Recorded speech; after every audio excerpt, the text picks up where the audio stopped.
It's an hour's difference. The time zone is different here. Oh, fuck. It's unbelievable. How the fuck can that happen? Okay, there, that's done now. What? Okay, got it. Okay, what else? Okay,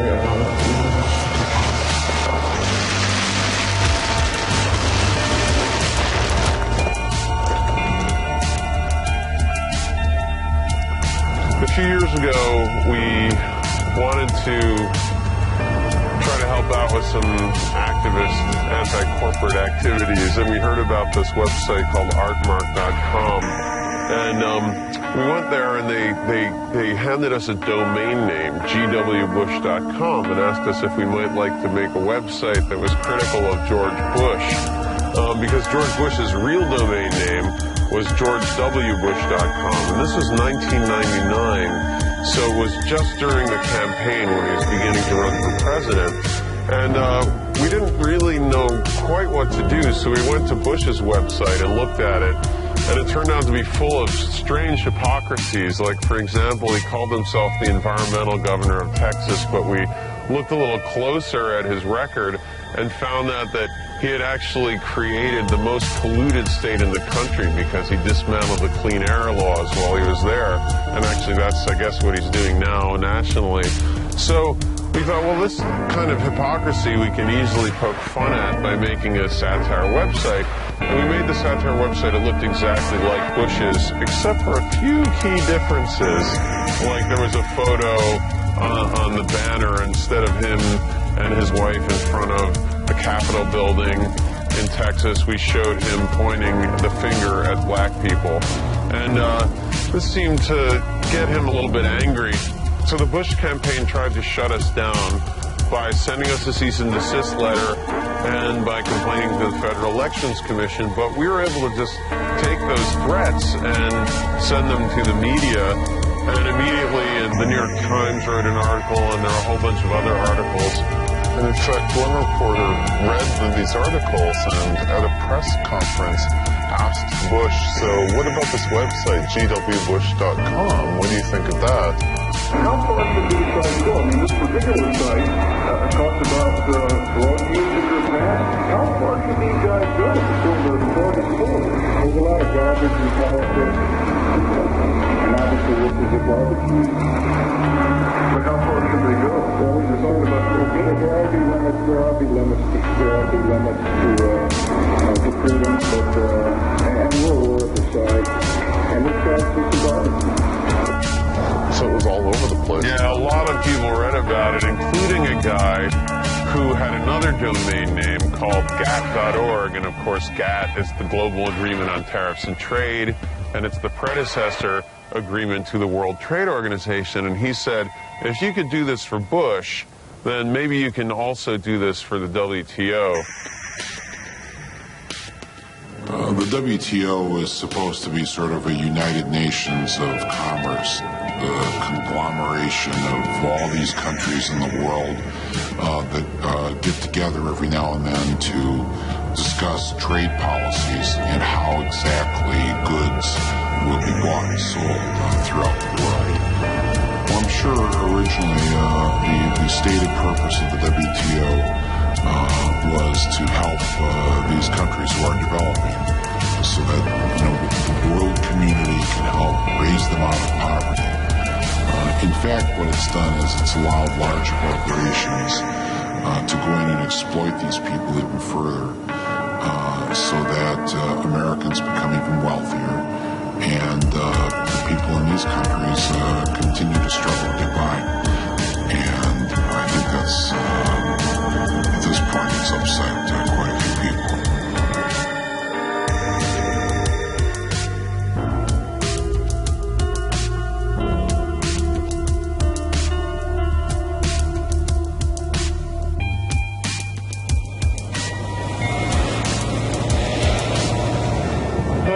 Okay, so I got to try to remember where Sal lives.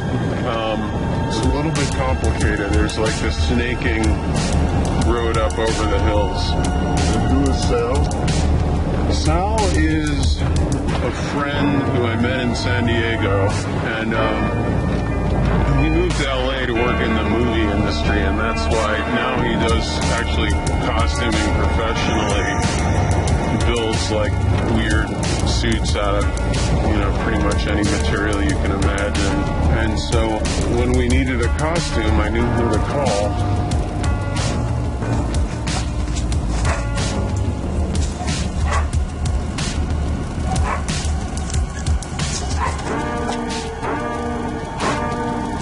Yeah, this is it, yeah. Maybe bring in his mail, actually. As long as we're at it here. Yeah, I don't like it. It looks too much like sex stuff instead of it's not very modern looking. Okay. It's got this is the future. This isn't about like straps and stuff. That's like dungeons and torture in the past. The costume is a manager's leisure suit. And the idea is that Hank Hardy Unruh, the representative from the World Trade Organization, is going to go and wear this breakaway business suit that's going to be pulled off of him during the middle of the keynote address of the conference. And then a big inflatable phallus is going to emerge from this golden suit. And on the end of it is a TV screen that he uses to manage sweatshops remotely. The reason we got invited to these things is we have a website called GATT.org. The GATT.org website looks a lot like the WTO website, but it is critical of the WTO. Most people, though, who find GATT.org by searching for the World Trade Organization will go without reading it and will send us email directly. So a lot of people ask us weird questions about tariffs and trade, and we try to answer as accurately as we can. And occasionally invitations come in from official or, quasi-official organizations asking for opinions or asking us to attend a conference. And so when they ask, they really think they're talking to the WTO. And we respond by giving them what we think they want, which is the opinions of the WTO as accurately as we can represent them. You know what I'm thinking, actually, looking at this? Is it maybe this is a zipper? Yeah. He just unzips it and pulls the thing at the same time. Oh, that could be really good. Because to have it burst out of the Velcro, it might not be strong enough to burst out, and then he'd have to pull it. Right. And part of the thing that gives us the courage to go to Tampere with this really absurd suit is that we already went to Salzburg, Austria, to represent the World Trade Organization at a conference on tariffs and trade. And so there, our representative, the same guy who is Hank Hardy Unruh here, was Dr. Andreas Bickelbauer there. And he gave a lecture that focused on basically doing away with all customs in the name of free trade, like getting rid of the siesta in Spain and Italy, so that business hours could be the same. In Italy, on the other hand, you have a totally different situation in which sleep is done during the day as much as at night, almost. And allowing people to sell their votes over the internet to the highest bidder so that the barriers to sort of free trade and things like votes were out of the way. One possible solution is being tested in the field of American politics to streamline the grotesquely inefficient system of elections. And VoteAuction.com, in turn, employs only 4 people to transmit not merely information, but actual money directly to the consuming voter. It's a forum for people voluntarily to offer their vote to the highest bidder. And despite giving what we thought was a lecture that would immediately get us booed off stage or, get Bickelbauer maybe even thrown in jail because people would figure out he was an imposter, the exact opposite happened. Everybody was super polite. It didn't seem like everybody even noticed that what he said was so absurd.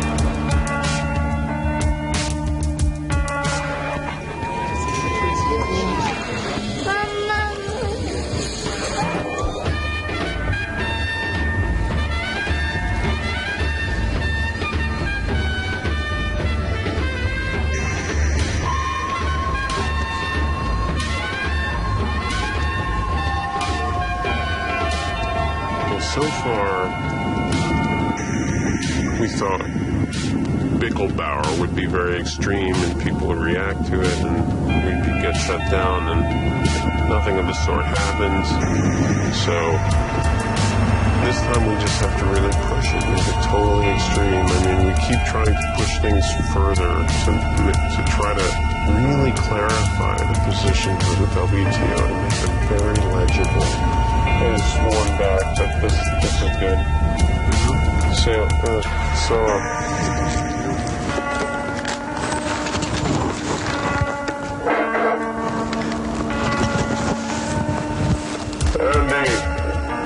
Andy.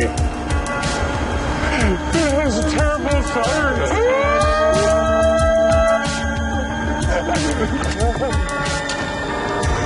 I have to check the web when we get upstairs. Oh my God, though, what are we going to do about this? We got to watch the Patrick video.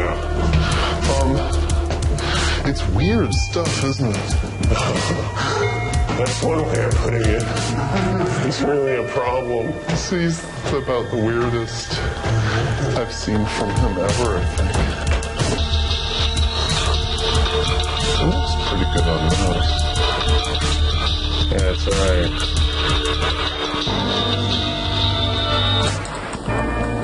And what we have here is that we have our Cyber Andy here, who's going to be wearing the suit, and I'm going to be showing all the different ways in which the management leisure suit can be useful in industry today and maximize leisure potential. Sometimes I don't think they know what the hell to expect out of me. What I'll come up with is frequently not exactly what they had in mind, but it's it fits in perfectly with what they're going to do. Well, I mean, I came out of a corporate environment and a company that I really gave a good bit of my soul to over a long period of time, progressively. There were a lot of downsizings, and of course, that the company I was with, I thought was going to take care of me, and I realized that the bottom line is the bottom line, and there really isn't any humanity in corporate structures. So therefore, I hope that maybe being part of the Yes Men might in some way help raise issues about global work issues and social issues that are being brought about by globalization, etc. I grew up in the suburbs here, and then I moved to Troy 6 years ago for a job at the university. There's a place there called the Rensselaer Polytechnic Institute, and I teach there. I was moving back home, really, because I'd been away. I'd been on the West Coast for about 12 years. Wait, what is this? It's this Simcopter hack. Here it is. I wanted to watch this tape, because this was a tape. I've been cleaning out the archives, and I found this tape in there. I met Andy through a friend, actually, a mutual friend. Actually, two people that we both knew suggested that me and Andy get in contact with one another because we'd both done similar projects. One of the jobs that I had was at this games company called Maxis that makes SimCity. One of the games they were making at the time was Simcopter. I was in charge of the little people that run around in the game, and I made them wearing nothing but swim trunks. And they'd all be boys, and they'd be running around kissing each other. So all the people who ordered this very popular video game suddenly were treated to a completely different spectacle. And so he got a lot of press attention for it, and it was seen as a kind of an activist, kind of statement about video games and the sort of macho nature of them. It all involves the unexpected appearance of some gay kissing musclemen every Friday the 13th. He's becoming a celebrity of sorts in the computer world, especially the gay computer world. And then I had done project using Barbie dolls, and we switched the voice boxes of Barbie dolls and G.I. Joes. Troops, attack that program jet with heavy firepower. And that ended up in G.I. Joes that said things like, I love to shop with you, and Barbie dolls that said things like, dead men tell no lies. And we got them back on store shelves all over the country in what we called our shop giving program. We're like Santa Claus, only less radical, because Santa Claus breaks into people's houses. We don't do that. So that when kids got them at Christmas, they were surprised to find their doll saying something other than what they expected. And the kids thought it was hilarious. You know, they loved having these crazy dolls. We sent out press releases, so it was in the news on Christmas Day, and for the week following, it just went through every kind of media channel imaginable. The BLO, the mission of the BLO, the Barbie Liberation Organization, the BLO. Moi, ça m'a fait bien rire. Il a l'air d'un jouet qui dirait « Viens te battre » et en fait, il dit I love school, don't you? Let's sing with the band tonight. Now we're and with the Yes Men, we're calling that sort of basic idea identity correction, like saying, okay, these things that are not really presenting themselves honestly, or that hide something about their nature that's really scary, we want to bring that out. We want to show that. We want to demonstrate that. And so, like for the WTO, you know, we think that the WTO is doing all of these terrible things that are hurting people, and they're saying the exact opposite. And so we're interested in correcting their identity in the same way that an identity thief steals somebody's identity in order to basically just engage in criminal practices. We target people we see as criminals, and we steal their identity to try to make them honest, or to try to present a more honest face. And so, you know, I guess this whole thing has its roots for both me and Andy in stuff that we've been doing for a long time, which is trying to create public spectacles that in some kind of poetic way reveal something about our culture that's profoundly a problem.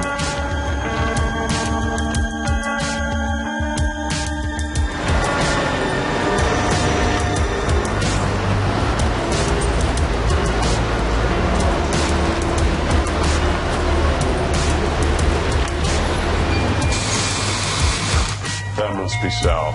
Oh, dude. Are you okay? Fucking lost on that. It's been a long day. Holy shit. Oh. Well, I probably started it in June or July. So on and off for a good 2 to 3 months. Just a couple more pieces of Velcro and I'm really be it. And yeah, we're What? at the end of the line. Okay, look, so here we're making a list here. Wednesday we leave for Finland early. So, Sunday, make lecture. Oh no, that's a big one. PowerPoint. And then speech. Finish.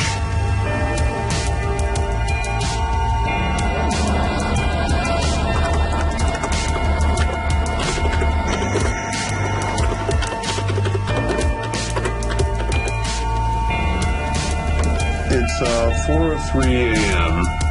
and I guess I'll just keep working until morning. I feel somewhat awake, and then Andy can take over again.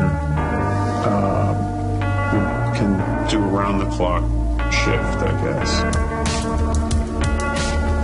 I'm just trying to add a few slides into the PowerPoint here. Because actually a lot of the things that the sort of business leaders of the world say in relation to these issues are actually sort of very similar to what Unruh Hank Hardy says, even though maybe Unruh Hank Hardy is a little bit more frank about it. And in fact, when he talked to CNBC, when he was debating an activist, Barry Coates, just sort of agreed with what he said when he said, this is what the WTO does and this is our position. And Barry Coates said, well, that's funny, but that's exactly right. So after Salzburg, we got an email asking a representative of the WTO to appear on CNBC Market Wrap Europe. And the producer apparently didn't notice that gas.org was not the WTO site. And Grandma's Hewlettberry, which is another name that Andy just came up with, responded and, of course, said, well, I'd be happy to go on CNBC Market Wrap. And the producer wanted him to debate an anti-globalization protester. If the WTO is serious about addressing the issues of world poverty, it would do things completely differently than it is now. Let me bring in Bramwith on that. Is that a fair point? Well, of course it is, but I think Barry, as well as all the other protesters, are simply, in a word, focused too much on reality and on facts and figures. And I think I would have to say that this is a long-term problem that comes down to a problem of education. We have to find a way to convince, perhaps not the protesters, but the protesters' children, to follow thinkers like Milton Friedman and Darwin and so on, rather than what the protesters have been reared on, Trotsky and Robespierre and Abbie Hoffman. And I think that putting the direction of education being put into private hands, concentration of resources in the private sector will naturally lead to this result. And we'll see the protesters' children being reared with an entirely different set of concerns. But let me bring you in on that, Barry. Can I just say that these kind of simplistic arguments are really, too insulting to most people to believe. The fact that we have a choice between Milton Friedman or Abbie Hoffman for where we get our source of economic history and philosophy. There are many, many thinkers from around the world, just not those ones employed by the WTO, that think the World Trade Organization policies are deeply damaging for the development prospects of the poorest countries. Let me go out to Bramwith. Yes. Well, I wanted to speak to Granwith's, to Barry's point that there are other thinkers. Well, who actually has the power in the world, and so who is correct in this kind of worldview? I think the answer is easy. And if you look at the views held by myself, my organization, and many of the decision makers in the world, the powerful people, they happen to coincide with what I'm explaining. And I think this is enough in this sort of view. So, what we have here is a picture of the rich and powerful people believe a certain philosophy, which they then propound through the institutions in which they have a powerful voice. And I think this is exactly the model that is being questioned. And increasingly, what there is a very large body of people who are concerned about these rules. The people on the streets of Genoa or in Seattle are not representative of the overall movement. They are the tip of the iceberg. We did a study last year that looked across developing countries and found that in the space of 1 year, in 50 protests, more than 1 million people from developing countries were out trying to change the rules that were being imposed on them by the World Bank and the IMF and locked in through the World Trade Organization. Right, thank you. We must finish there, unfortunately. Barry Coates, thank you very much indeed for joining us. And also Granwith Hewlettberry and also Vernon Ellis on the line from New York.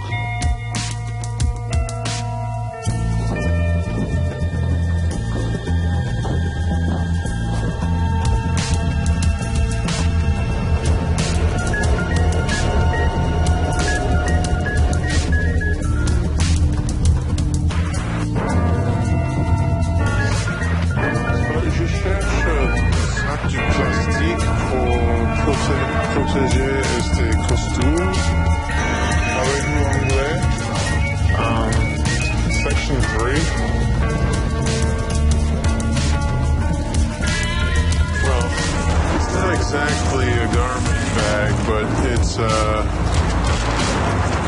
gonna work. Yeah, you think this is very business-like? It's like very official. Okay, good. That's what I need. I need a big money watch. So, are you as nervous as you were for Salzburg? The thing is, like, even with the Salzburg thing, we went into it like sort of. I mean, we went there really nervous, but the whole time kind of it doesn't really sink in until you're actually there. Right. Well, I think it's good you guys, like, from what I've seen of the speech, it kind of starts out the most normal that it is. Yeah. So that he can get comfortable and he can sort of, like, slowly work his way up into it. Son of a fucking bitch.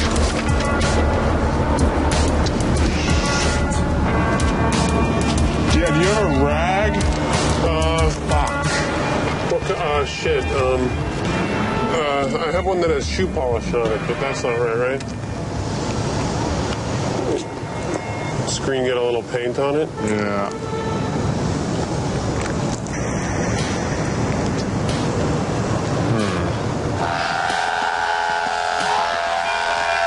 Sounds like a lawnmower. It's a little loud, yeah. That's not good. Forget it.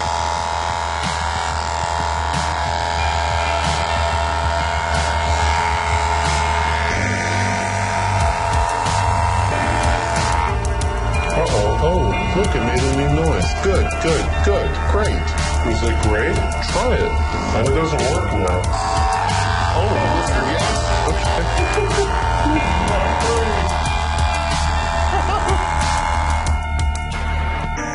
Aussi, plus ou moins en même temps. D'accord. Monsieur et Madame Servin, c'est ça? D'accord, merci. Au revoir. Okay, 10 minutes, they're both here.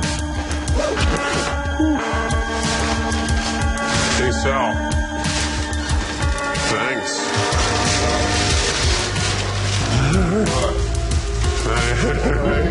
We'll see how it goes. Yeah, sleep good and have a good time here. Yeah, enjoy. See you soon. Move into my room, have enjoyment. Okay. Is this everything? Wow, look how efficient. Okay. A model of efficiency right here. You have some crap on your face right here. No, over here.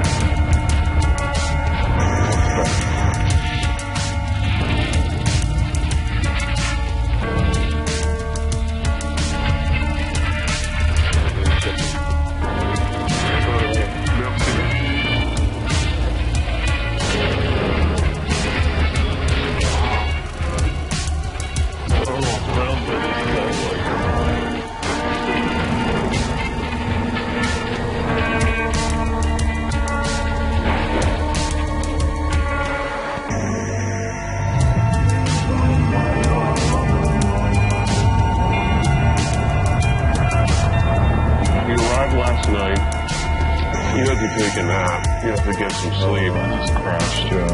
And I went and basically scoped out the lecture site. There was a sign on the door that said Textiles of the Future. Unruh Hank Hardy was the first speaker, Hank Hardy Unruh.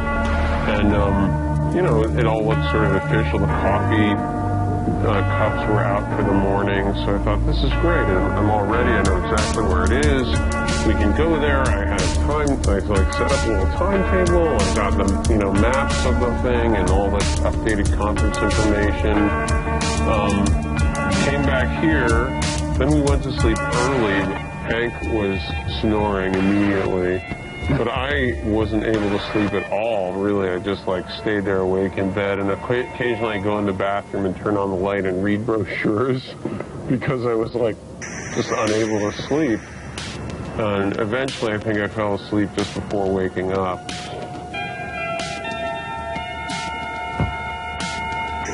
Great. So I'm leaving my wallet here. Oh, that's good.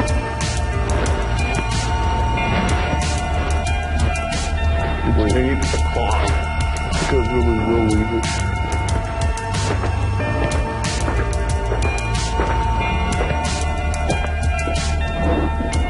Are you coming?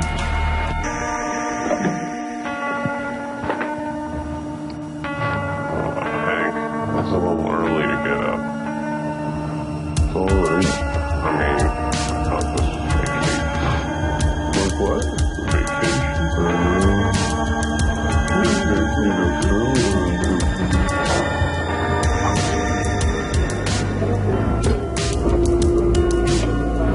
Why don't we take care of this egg for you? I'll just peel it. That would be nice, thank you.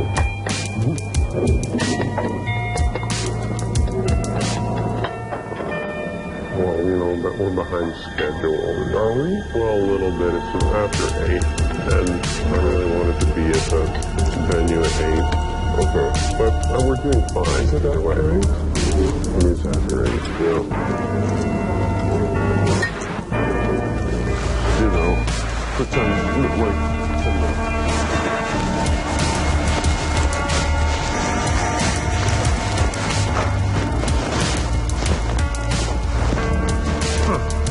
great.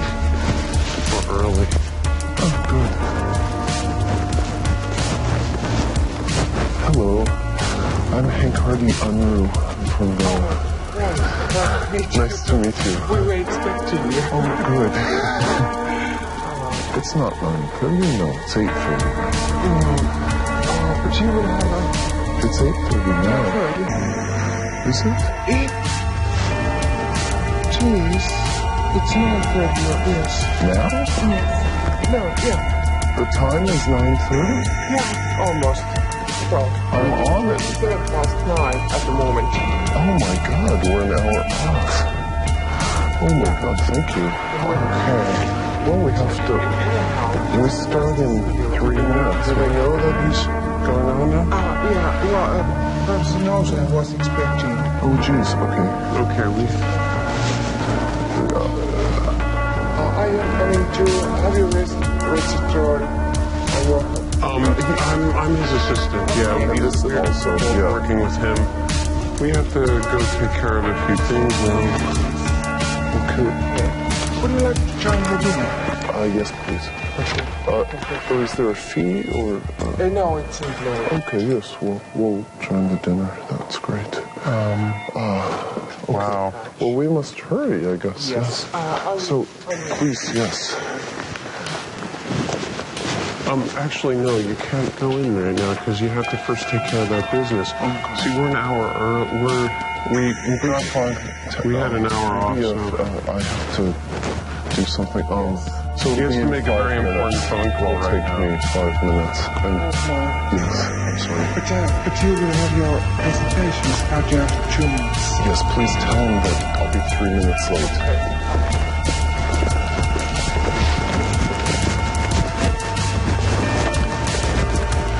There's a detail.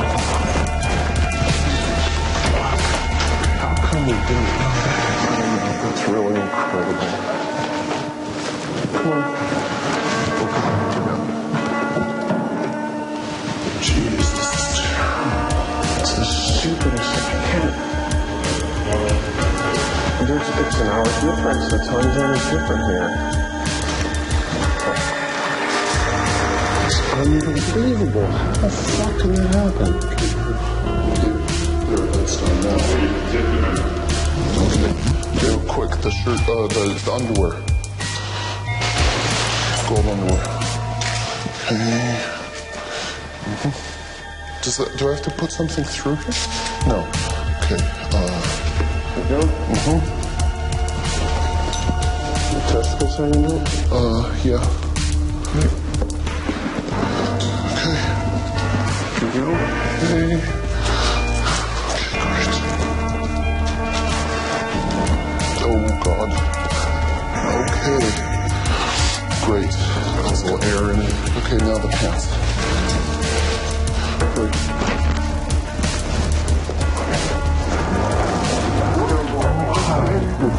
I'm so sorry.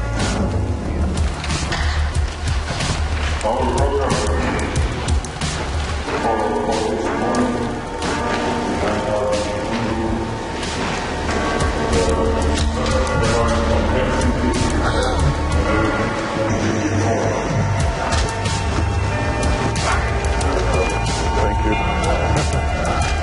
Terribly sorry.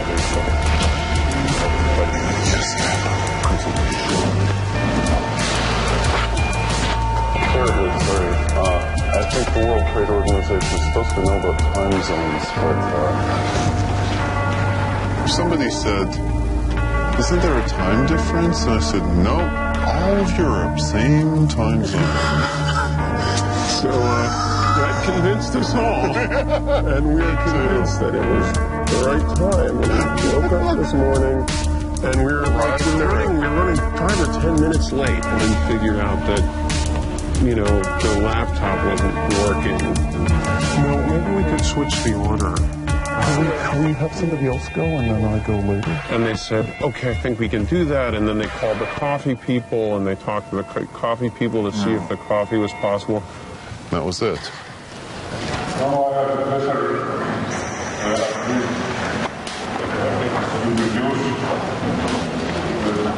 our next speaker, Mr. Anthony Kundu, who is the one of the physics and integration in the University of Boston. Anthony Kundu grew up in Montreal, southern Canada.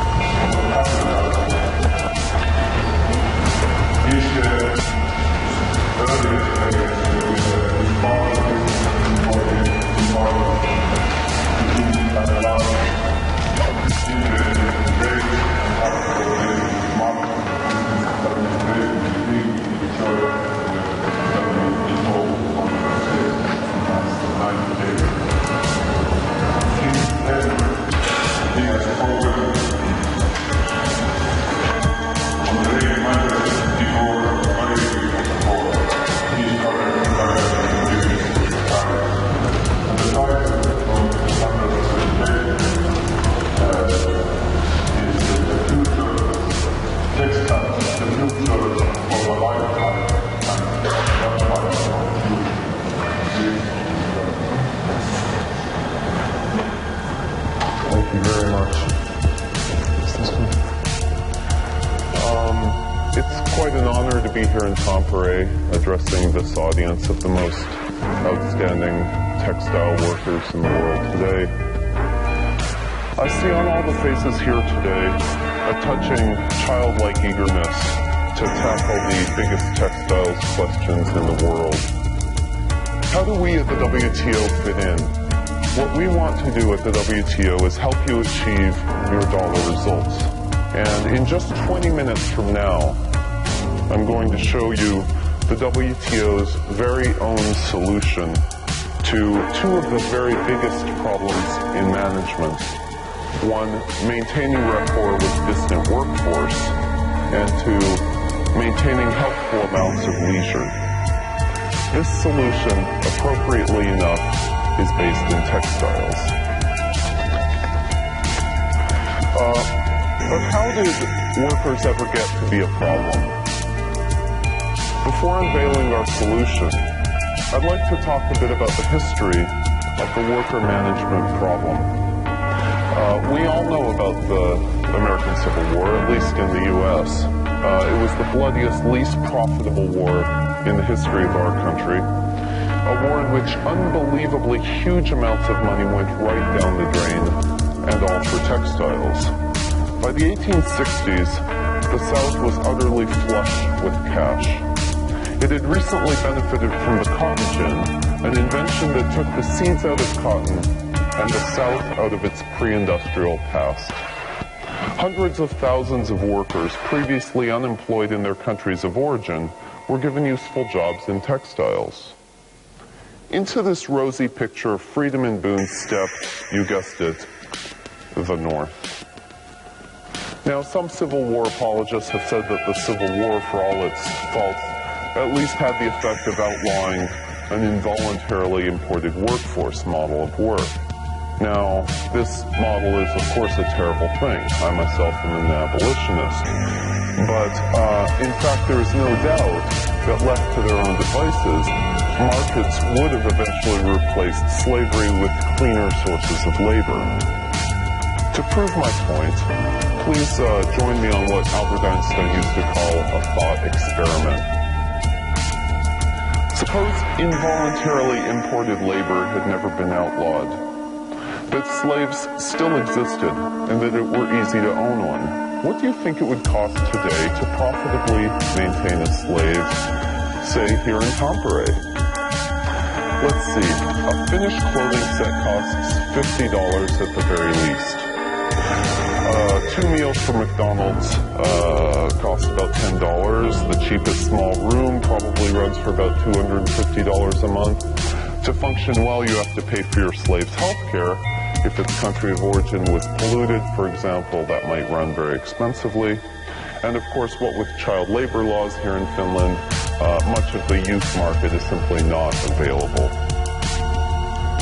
Now leave the same slave back at home, let's say Gabon. In Gabon, $10 pays for 2 weeks of food. $250 pays for 2 years of housing, not a month at best. $50 pays for a lifetime of budget clothing. And healthcare is, of course, cheaper. On top of it all, youth can be gainfully employed without restriction. The biggest benefit of a remote labor system, though, is to the slave, him or herself, because in Gabon, there is no need for the slave not to be free.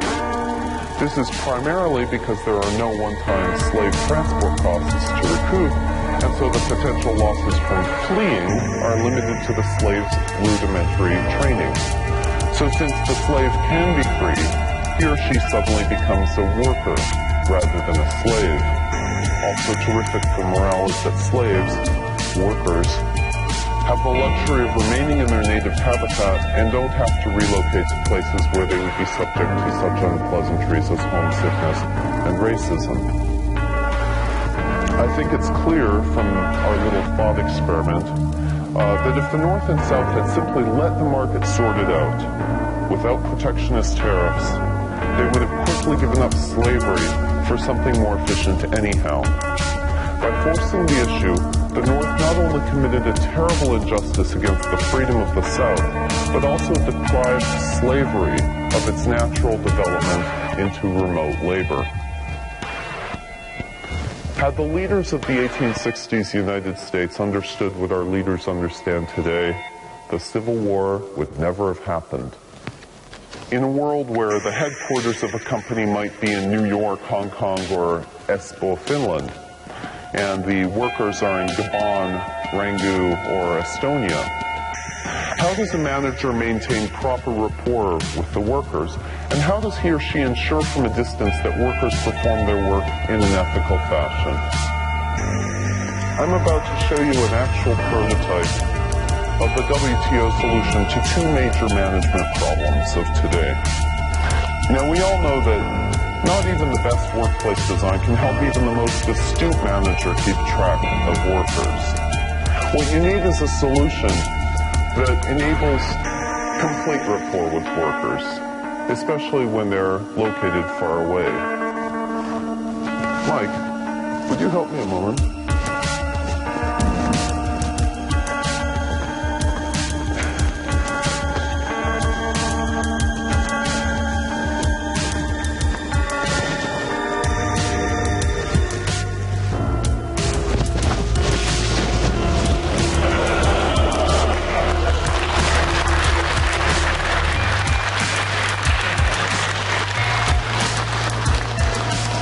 Thank you.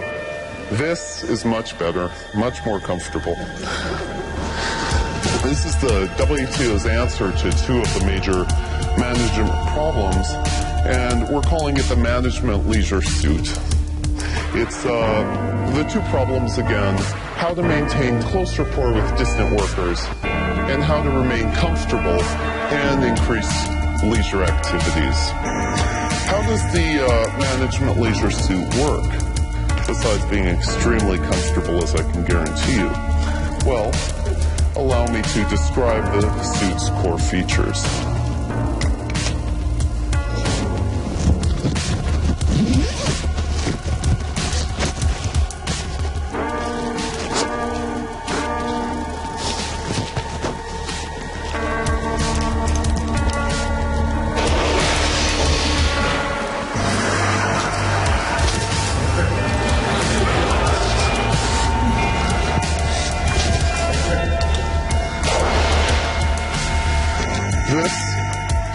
This is the EVA, the Employee Visualization Appendage. It's an instantly deployable hip-mounted device with totally hands-free operation that allows the manager to see his employees directly right here. Signals communicating the exact amount and quality of physical work are transmitted not only visually right here, but directly through electric channels implanted directly into the manager. The workers, for their part, are fitted with corresponding transmitting chips that are implanted humanely directly into the shoulder. But the other equally important achievement of the MLS has to do with leisure. In the United States, leisure, another word for freedom really, has been decreasing steadily since the 1970s. The management leisure suit permits the manager to reverse this trend by letting him do his work anywhere while remaining in complete touch with the workers, physically sensing what's going on in the workforce on the floor through channels implanted directly into the manager. Again, the manager sees the employees, but also feels what they're feeling and can select where to focus in the workplace environment. So, in conclusion, I'd like to ask, is this a science fiction scenario?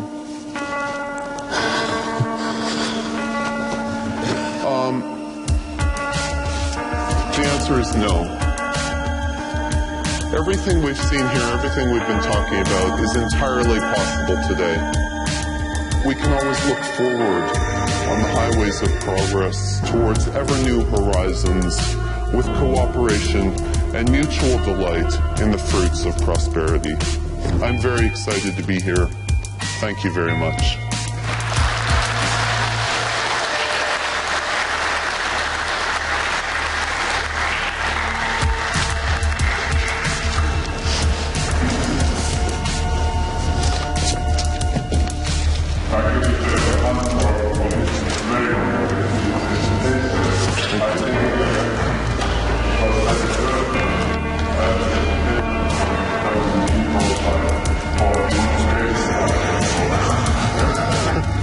Something we're trying to do more and more is,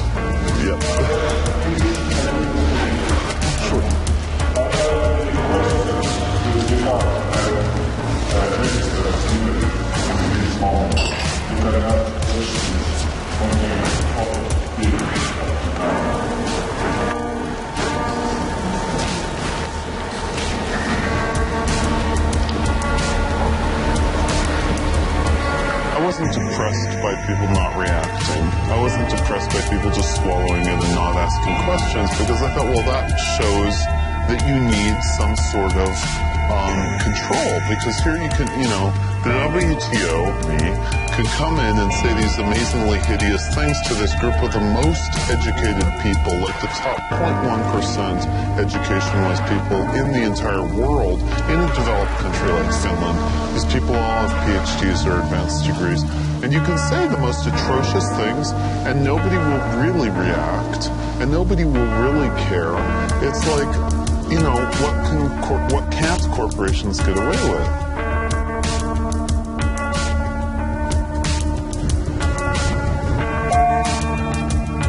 Ett går en bussfråga med stationen till flygplatsen.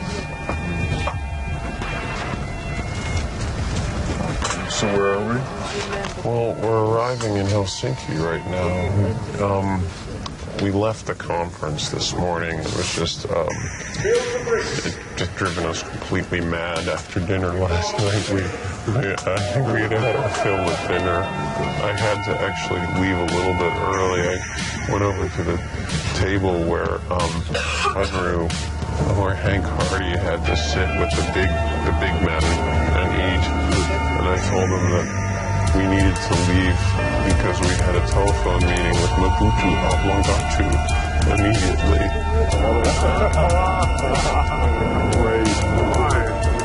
Sorry about in a minute. We're supposed to meet Manduka Jabango at 10 o'clock. And then we both started laughing, which is really not convenient for the context.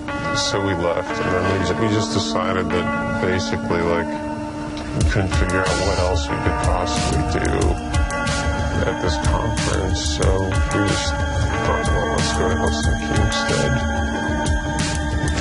So this is the paper on the front page. It just discovered it says there's a seminar at the university, and somebody talked about controlling remote workers with electrical impulsions, impulsiari.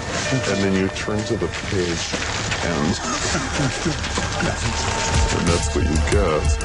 And this right here represents the World Trade Organization. This is the World Trade Organization.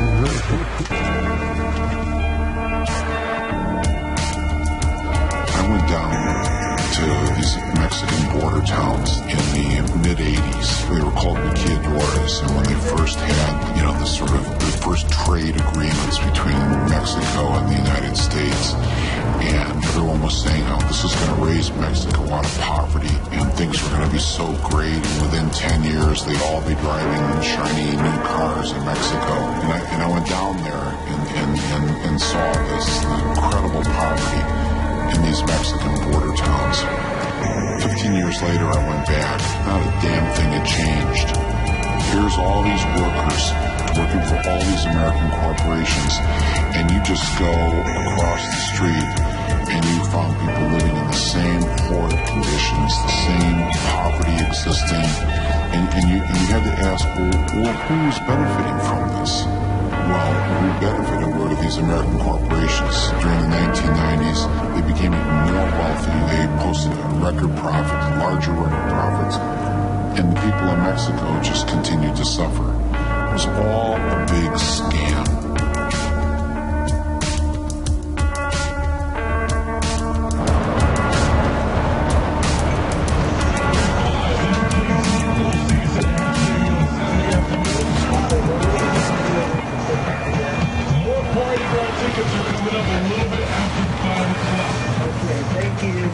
Is this the one? No. You got the wrong one. Shit. Will WTO stand up? Yeah. Oh my God, it's got pictures. They're nice. Yeah, they actually look okay at that size. Wow, but he plays them on TV. Yeah, this is basically the core of what we do. All of these newspapers and magazines have articles on the Yes Men, and this is why we are doing these things. This is why we go and do these conferences. It's not for the 200 people or the 100 people that might see us give a lecture, although we'd like them to come away with an interesting experience from the lecture. The reason we do it is so that people who read Bazaar magazine or the New York Times or Fortune or Harper's can read about it in the mainstream press. I mean, this is how millions of people could read about it and potentially get turned on to some of the ideas of anti-globalization. One of the problems with the Fortune thing is that it's in this Fortune is like read by business people and accountants and that kind of thing, and that's exactly who we're supposed to be talking to in Australia in May. It's an accounting conference. It's a little worrisome.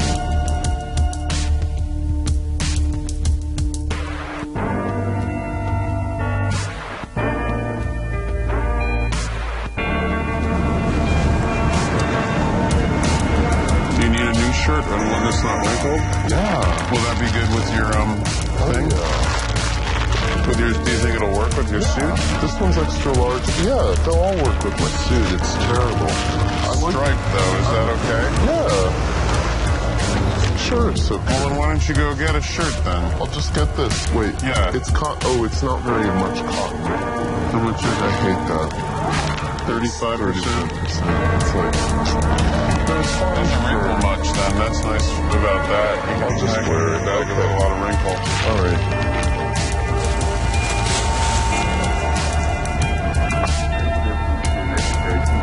I mean, the thing is, like, there's a question of whether he's, like, at what point he recognizes you doesn't really matter. What we want is that moment when he does recognize you. So if he recognizes you here and sees that you're in the room, then he'll be looking back and forth at you at the screen. And at that point, if he recognizes you, we better say something. No,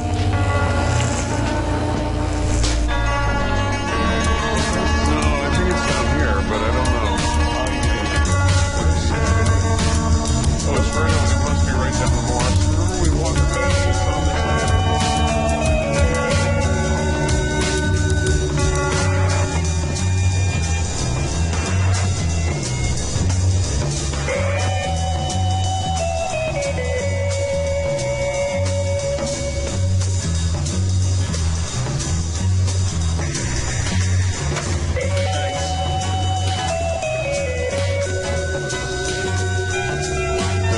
Nice to meet you.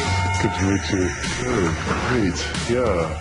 We're in London, and we were just at the offices of the World Development Movement, where we talked to Barry Coates, who's the director of the World Development Movement, and who showed up on CNBC Market Wrap Europe debating our friend here, Panos Hewlett-Berry, about the prospects of WTO and globalization.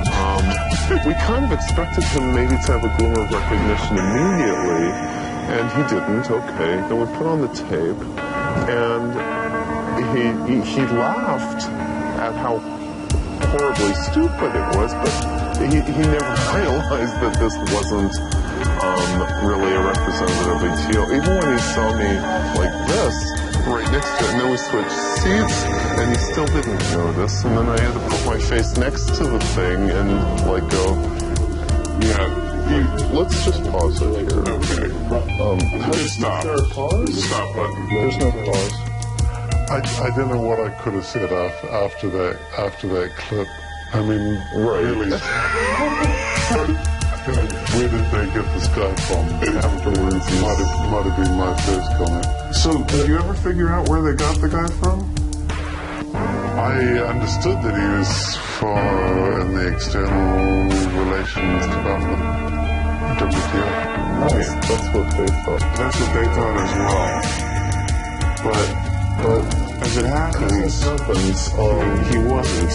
Yeah. In fact, just take one more close look. Oh wait, can we? Is this reverse? No. I wasn't going to mention the likeness. He's being very polite. Yeah. It's a spoof. yeah, basically,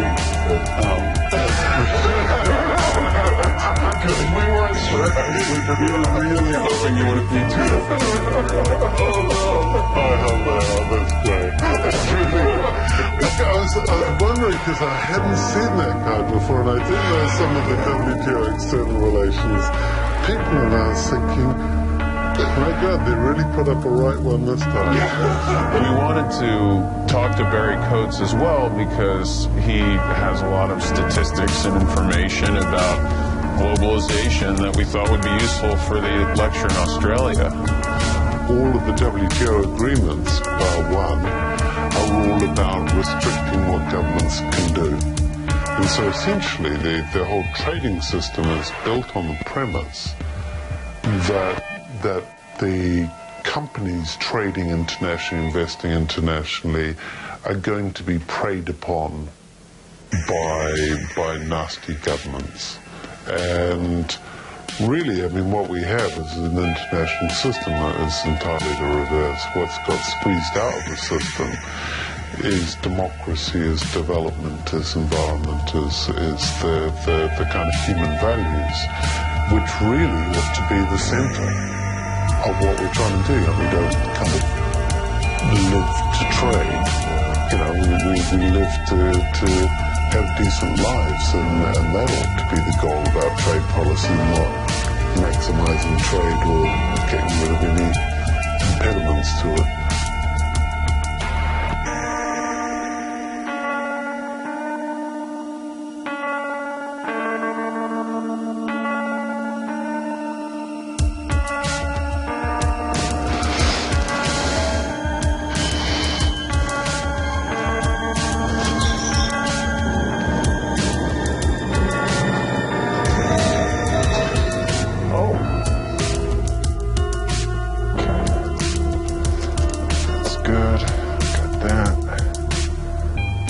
Video, and I'll be off. Let's see. One of the big reasons why I'm up here is that we have the Australia gig for the Yes Men. I did an animation about the recycling of post-consumer waste into hamburgers and fast food. So here we go. The answer to the world's sustainable food future is in recycling. And since over half our nutrients have taken in or eliminated, valuable resources are at risk. By using post-consumer waste, Reburger allows essential nutrients to be offered to developing countries for greatly reduced cost.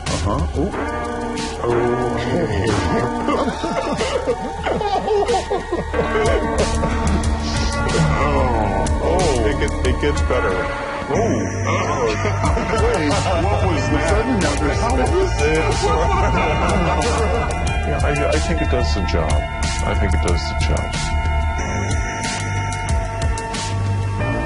We're here in New York because Herb Alpert of Herb Alpert and the Tijuana Brass gave us this award, a bunch of money to do the kind of stuff that we do. So we had to come here and have dinner with him and get the money and thank everybody. And it was very nice and it's very surprising, but we're very pleased. I think we can say we're very pleased. It was a big chunk of money. It's going to bankroll a lot of future activities like going to Australia. So we got this chunk of money, but of course now we're also using this opportunity and this hotel room here in New York to meet up with Matt, who's been working on the PowerPoint presentation for Australia, and to meet up with Patrick, who's been working on animations for Australia as well. Fortunately, we were lucky too because Snafu was in town, and he's sort of a European yes man who's been sort of circulating in the European scene doing yes man type activities. But it's a good thing he's here in the States so he can go to Plattsburgh with us. Yes, trade liberalization is a religious undertaking, a project of faith, a crusade of sorts, and it has been ever since its founders declared that financial success comes from God and that wealth is a sign of divine favor. Now, why is starvation a problem?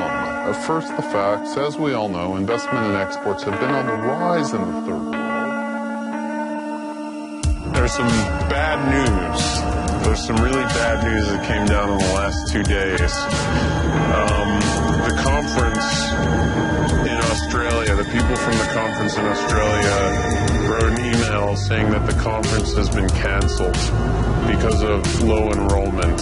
In some ways, it's really kind of, I guess, a nice thing that there was under-enrollment because it was really a hideous conference and it seemed like a really dire thing that people would actually want to go to that thing. And so it's really encouraging encouraging for humanity that the conference actually has been canceled. But at the same time, it's really made things difficult for us. And so I wrote back to them as Hildegard West, and I asked them if they would please set up another venue, because Kinethrone Spratt is already en route to Australia. So right now I'm waiting to see if they come back to us with a suggestion that they'll actually have a public presentation. But since the conference has been canceled, now the event in Plattsburgh is kind of like, it might be the only venue we have for this lecture. And so it's really important now that we get the lecture done and sort of together. So it's no longer a dress rehearsal, it's actually like the final, production. It's about time. What? I was so worried about your shoes. About what? This guy brought shoes. He brought real shoes for you. Look. Do we have the hamburgers yet? We have to pick them up. But you mentioned... They're ordered. Yeah, Richard ordered them already. Fantastic. Pick them up. Right? Basically, there's this guy named Richard Robbins who I met at a conference about a month ago, and he has written several books on sort of globalization. He was interested in having the WTO come speak at the economics department. And only he really knows that this isn't really the WTO. Everybody else will think that it's the WTO. But another good thing is that it will be a hungry audience, so there's a good chance they are going to eat those hamburgers, which we weren't sure was actually going to happen with the accountants in Australia. I think for look, I should probably carry these in. Okay. Can you do it? Yeah, I'm thinking that you probably shouldn't be associated with the hamburgers. Okay. I'd like to thank everybody for coming. You have many education choices, and we're all grateful at the WTO that you have chosen to listen to us for an hour and to our messages about things that will impact everyone. I'd like to say that by joining us here, you're essentially embarking with us on a mission. I'd like to start right at the beginning. As I was saying, trade liberalization is a project of faith. It's a crusade. And in any crusade, there are problems. There are invading armies, there are big blockades, and one of the problems that we run into in this crusade is starvation in the third world. You may recognize that symbol from those green bins you see, where cans, bottles, blah, blah. The kind of recycling I'm talking about that we have developed at the WTO is not really this irrelevant kind of recycling where the target, individual consumers like you and me or of non-edible industrial products, is such a tiny part of the problem. Rather, we're talking about really recycling what counts, where it counts. To begin to understand the theory behind this, you must first realize that the human body is not really very efficient. When ingesting heavy foods, only about 20% of the nutrients are absorbed by the alimentary passageway, while the other 80% finds itself expelled in post-consumer byproducts. Already 20 years ago, NASA scientists began to tap into this nutritional gold mine by developing filters that could transform their astronauts' waste into healthy, hygienic, and even delicious food once again. With the use of this technology, a single hamburger, for example, can be eaten more than 10 times, providing a cumulative total of 3 times the nutritional value of the original fresh hamburger. Now again, a certain amount of cultural openness is required as we investigate solutions. And I'd love to take any questions. Yes, you've been... Coming from a third world country, I found most of what you said pretty offensive. It's as if everyone is equal, but some are more equal than others. And who is to say whether people in the third world want a burger?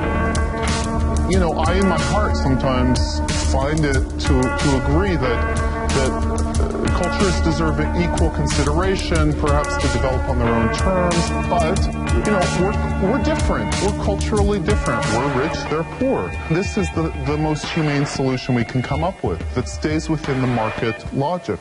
If it's all right, I could answer a portion of that question as well. And this answers the question about desire for the product, because the biggest growth areas are the developing world. And so, in fact, people do want the product. We do have a kind of video presentation about this that I came prepared to show. It's not, the program isn't actually completely ready yet. So, as you can see here, there's a consumer in the first world entering McDonald's and consuming a hamburger. And afterward, this is a process we're all familiar with. I don't need to explain it to anyone. But you see, it's rendered out in this style because studies have shown that consumers are most responsive to 3D animation right now, particularly in developing cultures. So as you can see, it goes through a piping system, and this isn't unusual. We do this for oil. We could do this for food as well. And as you can see, it goes back up through the plumbing and emerges in a McDonald's. Now, the part of this video that isn't completed yet is the filtering process. There will be a very well-rendered filtering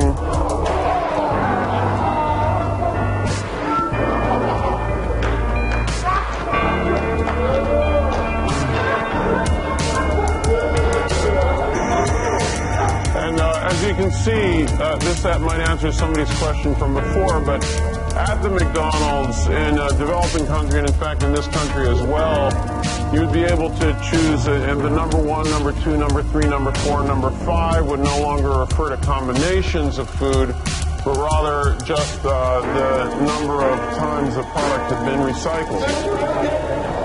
We're lucky to be able to partner with the World Trade Organization, which has slightly different goals. Of course, McDonald's goals are to profit and grow, and we hope that we can provide a nutritious and tasty product in the process. Our goals are to help McDonald's profit and grow and all other corporations.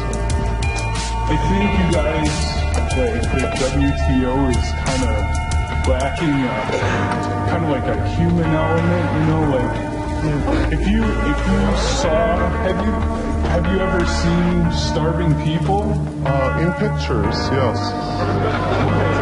Tell me, if you saw somebody starving to death, you would probably think a lot, they would kind of hit you in a sensitive, place to say maybe markets and money and this and that don't really mean as much, and actually eating people means a little bit more, Yeah, well, it is true that there's a personal side of it that I have to say, in the WTO, there are questions that we have about this as human beings, but we're not as subject.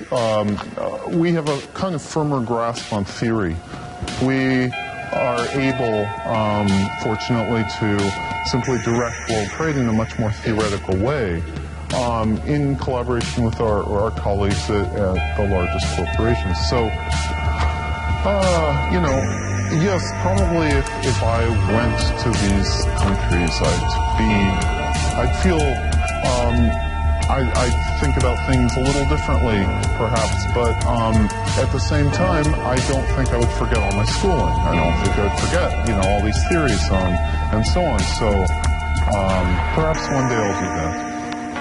This is a moneymaker, correct? Yes. Well, it's a moneymaker, starvation solver, sure. And how much does McDonald's pay you to come here and speak this garbage? Do you ever see a mouse with an ear growing out of its back? How are you going to get around cultural and legal implications? They're basically asking us to recycle shit. I think there's no magical. We hit it down. You don't have law. That's what I think. That's all. I mean, can't believe the call was with you guys because I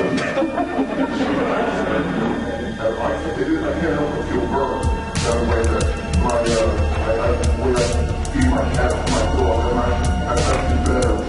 And the people you're talking about, you know, you're talking about people here, I'm talking about people. And that seems to give them more, to give them shit, literally. The reality is that we already treat people in the third world far worse than we treat our domestic animals. That's. It's not saying it's right. It's just saying that's the reality.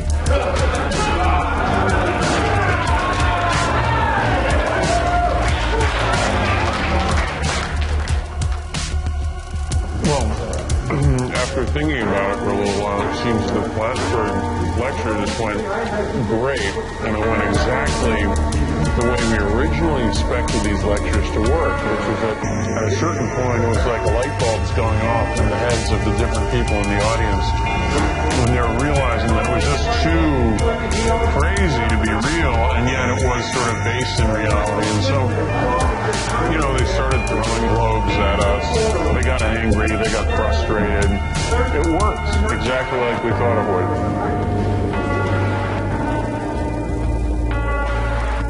They don't ask you if you believe in it. You don't get to vote on World Trade Organization treaties. They don't let you vote on it. They don't give you a say in it. They let you listen to the one-sided propaganda. Name me a single columnist in America who doesn't stand up and cheer under the banner of so-called free trade. There's no public discussion. There's no dissent in any of the parties, political parties. There's no debate, there's no discussion, there's no vote. In fact, the only nation which has called for a vote is Brazil, and already, which is saying that it will not sign any more trade treaties without a plebiscite of its people. And the world trade barons are losing their damn minds trying to prevent this type of democracy from spreading planet-wide. Because once people know what this stuff is about and get to vote on it, no one's going to vote themselves into poverty.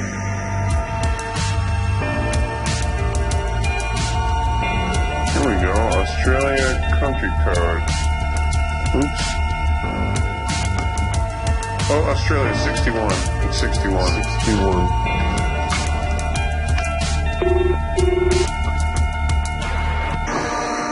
Hi, this is Ken Thrung-Spratt from the WTO.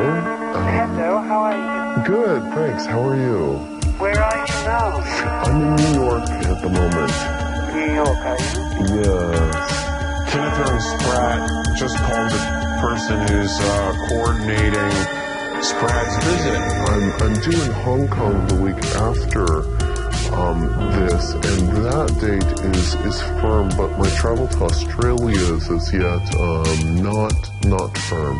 Yeah, she's actually, it turns out, been emailing all these people and trying and basically calling journalists and getting people to attend his lecture, and she fully expects him to attend because she had spoken to Hildegard West, Spratt's assistant, and Hildegard West had told her that everything was on and Spratt was definitely going. So now we just decided we really have to go to honor this arrangement with Australia. So it's back on now after we totally thought it was off. And instead of giving this lecture that we've been planning for like 9 months, we're gonna, just disband the WTO. Can't we get you a pair of shoes that actually are reasonable? I mean, they just don't look like dress shoes. They look like wrestling shoes. All right, well, there are no shoes here for you. Never mind. No, shoes are out. Time. Around. Yeah. Oh, did you try this? Yeah. I did a set of these with an inkjet. They just don't look as real. Something about them, they look These look kind of handmade. I printed off some letterhead for you. You guys already saw that. And I just kept it real simple. That's perfect. So that it would show up well on the facts. That is the most ridiculous photo. It's like something really weird about this maniacal public relations guy. Wow, a little bit. Little magnetic strip on the back. Yeah, really beautiful. Wow. You know what I did? I went to Google, and I went to Google image search, and I typed in ID card. And you wouldn't believe the numbers of pictures of ID cards that show up on the web. And I just went through and took a little bit from each one. You know, it said, all right, this one's got like a little barcode at the bottom, and this one uses the logo over here, and it's so nice.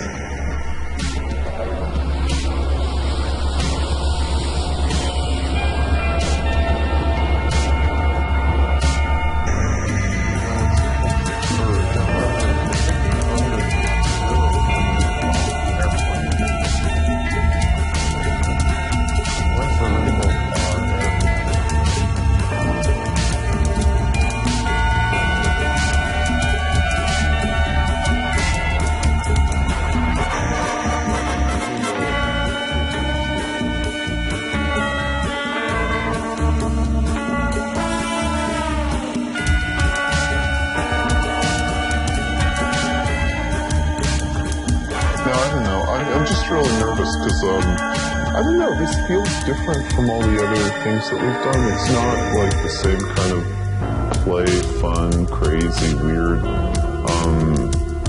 impossible stuff. This is like sincere, you know? It's like about replacing the WTO with something better. Do you think that satire is more fun? Yeah, definitely. I got this feeling that it's less, for some reason, maybe it's less fun to be sincere. But it is less fun, isn't it?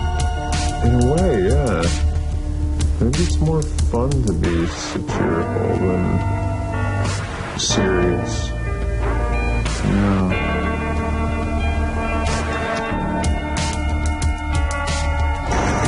It's about 9 o'clock in the morning, and this is the big day for Kenneth Ron Spratt to go talk to CPA Australia and close down the WTO. It's kind of an exciting day for us. We finally get to shut it down.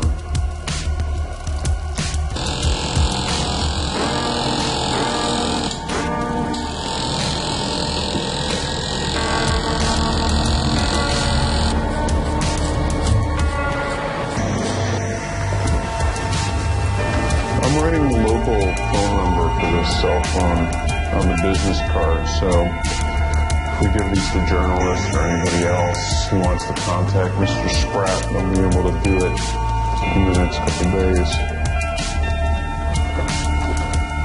And besides that, we don't have 10 minutes though. I know. I'm just gonna do as little as possible. Okay, let's just go by there. We have some time yet. Yep. Let's just keep walking. Just walk straight. Don't look. Don't turn left. Don't. Oh, wait, no. Don't do that. Uh-oh. Answer it. Hello, Michael Bonanno here. Hi, Jane. How are you? All right, then. I guess we'll see you in just a few minutes. And we just come up to level 3 then? Great, thank you very much. All right, bye-bye.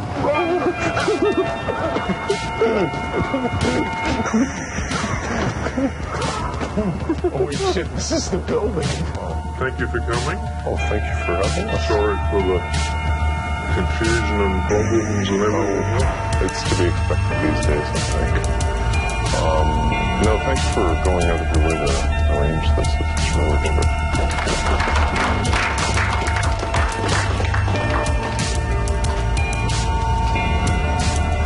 Thank you all for coming. I'd like to thank the organizers for going out of their way to create this panel, this luncheon, in the face of some odds. The conference having been canceled, of course.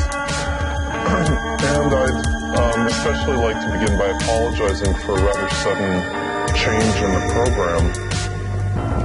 consequent upon a rather dramatic development in Geneva yesterday. I originally intended to transmit today an upbeat report on some new technologies that affect agribusiness in a global sense. Instead, I find myself the messenger of some rather disturbing news. The WTO will be issuing a public statement in detail by the end of the week, but the die has been cast. As of September 2002, having seen the effects of policies whose only intent was to bring greater prosperity and peace, the World Trade Organization, in its present form, will cease to exist. Over the next 2 years, we of the WTO will endeavor to refound our organization along different lines, based in a different understanding of the purposes of world trade. The new organization will have as its foundation and basis the United Nations Universal Declaration of Human Rights, upon which we feel we can make a good foundation to ensuring that the organization will have human rather than business interests as its bottom line. My reaction was one of total surprise. We're expecting a speech more based on what the World Trade Organisation does in its relation to Australian trade. It sort of blew me out of the water when the announcement was made that the World Trade Organisation is significantly reinventing itself to focus on issues relating to people as opposed to economics, something that hopefully could be of significant benefit to the poor and needy throughout the world in all the developing countries. The UN estimates that the poorest countries in the world lose approximately $2 billion a day because of unjust trade rules, many of them instituted by our own organization. And this is 14 times the amount that they receive in aid from developed countries. I thought the speech itself was compelling in terms of its information. I was astounded to find that they're actually going to dismantle the WTO. I was also amazed to see that there was an admission that perhaps it had failed. It's going to have a huge effect on international business, and particularly for us as an organisation, I feel. The hardest thing I find will be the balance that, let's say, the US, EU and Japan, in terms of being major components of the world economy, the effect, will they really change in terms of this new organisation, and will there actually be genuine change and perhaps a benefit, to the world's poorest countries? I must admit I'm a cynic with regards to that occurring.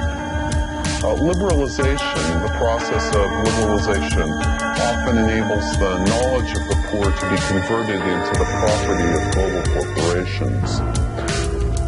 Specific statistics are rather shocking. Out of 26,000 patents applied for in Africa in 2000 and 2001, only 31 were from residents of Africa. The rest were from residents of first world countries. 31 out of 26,000 patent applications. It wasn't what I was expecting. I was expecting something on agribusiness and what the World Trade Organisation does, but I have to say I believe it's fairly positive, because I think that this, as the gentleman said, the strong are getting stronger and the weak are getting weaker, and you can't let that keep on going. And even we notice it here in Australia, where some of the trade arrangements that are made, if you're powerful, you can get whatever you like, and if you're not, you can't. And it's just the world with the population we've got can't keep going that way. So I think it was fairly positive, and I think it's a very brave decision by an organisation to admit that they've been going down the wrong track and to dissolve themselves and start to look for something different. And I think it's fantastic. Disparity is growing between rich and poor. The richest fifth have 80% of the world's income, and the poorest fifth have 1%. This gap, we all know this figure, but we don't always remember that this gap has actually doubled since 1960.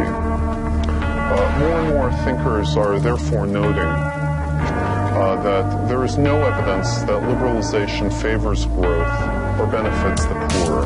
I think we're all generally aware of increases in poverty and low living standards and issues faced by developing countries.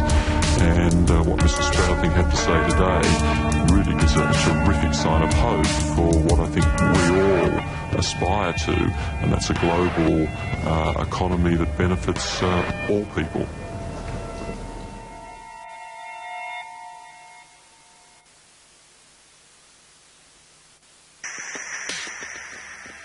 Now, after protracted and detailed review of current trade policy, the World Trade Organization has decided to effect a cessation of all operations to be accomplished over the next 4 months, culminating by the end of September. Well, I think that the yes-men have kind of played out their course in relation to the World Trade Organization for the moment. You never know when we might get another invitation. We're lucky to be able to provide a sort of sense of closure by ending the WTO. We also hope that other people will just start doing the same things in all kinds of different contexts, impersonating whoever holds power that needs to be criticized. So if the opportunity arises, we're just going to keep doing it. We're going to go and be the yes men again, or I should say be the WTO again at another event. The future is bright for the yes men. The future of the world is a different story.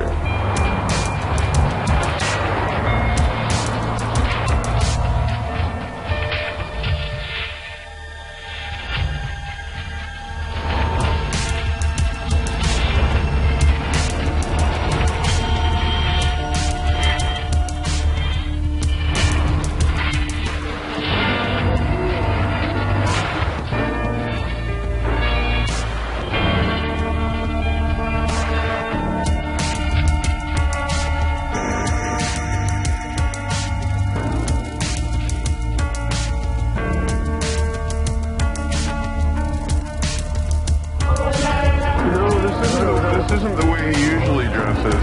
He works for the World Trade Organization, the WTO. He works, we're at a conference, and he's demonstrating a new kind of technology. This is, it's a device to measure employees working in less developed countries. There's a thing here where on the screen, I can see he watches people working there, and they have little devices that you can shop.